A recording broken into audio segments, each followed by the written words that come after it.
আসসালামু আলাইকুম, কেমন আছেন সবাই? আশা করি সবাই ভালো আছেন। যে যেখান থেকে এই ভিডিওটি দেখছেন সবাইকে শুভেচ্ছা জানাচ্ছি। আজকের ভিডিওতে জানিয়ে দেব কুয়েতের সর্বশেষ খবর। প্রথমেই জানিয়ে দিচ্ছি ফ্লাইট সম্পর্কিত একটি গুরুত্বপূর্ণ আপডেট। কুয়েতের আভ্যন্তরীণ বিমান জাজিরা এয়ারলাইন্স আবারও সুখবর জানালো।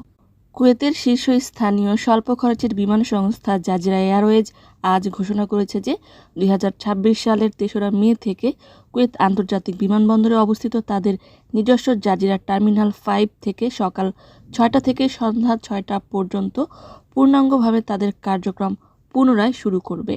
57 দিন বিমানবন্দর বন্ধ থাকার পর গত সপ্তাহে সরাসরি ফ্লাইট আংশিকভাবে পুনরায় চালু হওয়ার পর এই পদক্ষেপ নেওয়া হয়েছে। এর মাধ্যমে সৌদি আরবে অবস্থিত অস্থায়ী ঘাঁটিসহ বিমান সংস্থাটির দুই দেশীয় কার্যক্রমের সফল সমাপ্তি ঘটেছে। টার্মিনাল 5-এ এখন সমস্ত কার্যক্রম কেন্দ্রীভূত হওয়ায় জাজিরা এয়ারওয়েজ কুয়েত থেকে সরাসরি সব ফ্লাইট পরিচালনা করবে, যাতে করে যাত্রীদের একটি নির্বিঘ্ন এবং দক্ষ ভ্রমণ অভিজ্ঞতা প্রদান করবে। এখন কুয়েত থেকে সরাসরি বাংলাদেশে যাওয়া যাবে, এর জন্য দাম্মাম বা সৌদি আরব হয়ে যাওয়ার প্রয়োজন নেই। সেই কার্যক্রম বন্ধ হয়ে গিয়েছে। সেই সুবাদে মিশরেফ 8 নম্বর হলে জাজিরা এয়ারলাইন্সের যে বুকিং ইমিগ্রেশন পদ্ধতি চালু ছিল সেটিও বন্ধ করে দেওয়া হয়েছে। জাজিরা এয়ারলাইন্সে যারা ফ্লাইট কনফার্ম করবেন তারা কুয়েত আন্তর্জাতিক বিমানবন্দরের টার্মিনাল 5 থেকেই ভ্রমণ করতে পারবে। তবে উল্লেখ থাকে যে অবশ্যই ভ্রমণের 4 থেকে 5 ঘন্টা পূর্বেই এয়ারপোর্টে উপস্থিত থাকতে হবে।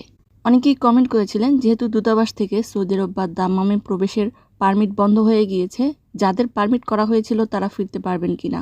যাদের নামের তালিকা পূর্বেই প্রকাশ করা হয়েছিল বা যাদের পারমিট হয়ে গিয়েছে তারা এই ঘোষণার পরও সৌদি আরব দাম্মাম হয়ে কুয়েতে প্রবেশ করতে পারবেন।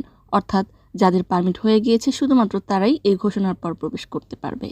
অপরদিকে ফ্লাইট সম্পর্কে কুয়েত এয়ারওয়েজ জানিয়েছে যে 3রা মে কুয়েত আন্তর্জাতিক বিমানবন্দরের টার্মিনাল 4 থেকে আরও 13টি গন্তব্যে ফ্লাইট পুনরায় চালু করবে কুয়েত এয়ারলাইন্স, যার ফলে মোট গন্তব্যের সংখ্যা দাঁড়াবে 29-এ। জানিয়ে দিচ্ছি অভিযান সংক্রান্ত আপডেট।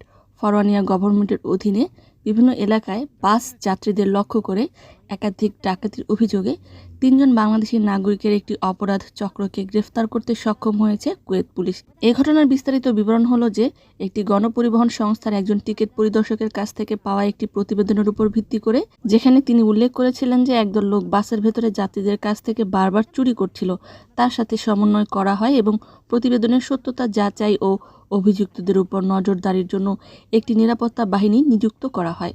তদন্তের ফলে অভিযুক্তদের গ্রেফতার করা হয় এবং বাসের ভেতরের নজরদারি ক্যামেরার রেকর্ডিংয়ের মাধ্যমে তাদের কিছু অপরাধ উদ্ঘাটিত হয়, যেগুলোতে চুরির ঘটনা নথিভুক্ত ছিল। এছাড়াও তাদের দখলে থাকা 333 কুয়েতি দিনার পরিমাণ জব্দ করা হয়। এই জব্দকৃত অর্থ বা দিনার ওই চুরির লভ্যাংশ ছিল বলে উল্লেখ করা হচ্ছে। অভিযুক্ত ও জব্দকৃত সামগ্রী হেফাজতে নেওয়া হয়েছে।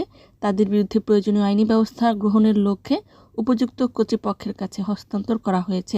স্বরাষ্ট্র মন্ত্রণালয় আইন লঙ্ঘনকারী ও দুষ্কৃতকারীদের ধরতে তাদের নিরাপত্তা অভিযান অব্যাহত রাখার বিষয়টি নিশ্চিত করেছে। সম্মানিত ভিউয়ার্স, আজকের মতো এই ছিল আপডেট। পুরো ভিডিওটি দেখার জন্য ধন্যবাদ। এই ধরনের ভিডিও পেতে চাইলে ইউটিউব চ্যানেলটিকে সাবস্ক্রাইব করে দিবেন, ফেসবুক পেজটিকে লাইক এবং ফলো করে দিবেন। যারা পূর্বেই করেছেন সবাইকে ধন্যবাদ। আজকের মতো বিদায়।